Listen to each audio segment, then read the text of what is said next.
The debate is on the competence of the finance minister. The railways minister, John Peter Mewu, has a different view.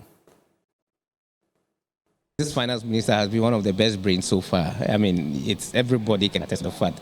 The level as he's been borrowing.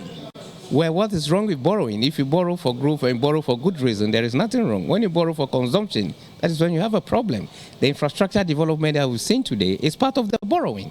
And we borrow in for good reason, because this project, as clearly demonstrated, it's a bankable project. Its payback period within 10, 15 years, and it's a good project. So if you borrow to finance a bankable project that has shown all elements of bankability, I don't think there is anything wrong about it.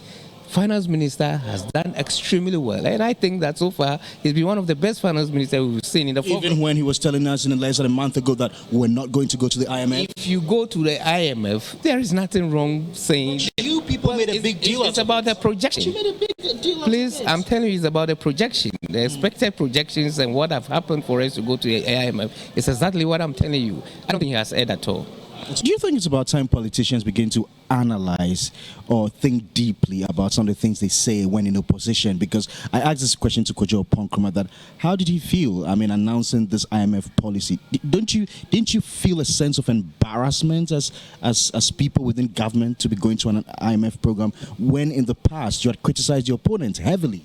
Please, it's clear to identify the circumstances under which a country enters IMF and at what point.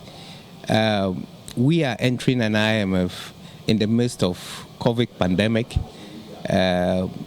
crisis across the world. Every single country in this world is experiencing some crisis. But not every country has gone to the IMF. Please, over 100 countries have already subscribed and make an attempt to. It's just by application to the IMF doesn't even mean that they would even accept you. This trend of our entry to IMF is quite different from what we have seen in the past.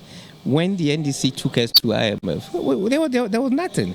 We don't have any economic crisis in this. So there was a major power crisis. Please, major power crisis was created. Ebola. No, it was created internally. No, Ebola had little impact. Please, the power crisis was created internally. We came to address it. Why is it difficult for your government to accept that you contributed to the mismanagement of the economy? When you say mismanagement, when countries were still registering a negative growth, Ghana was still doing positive.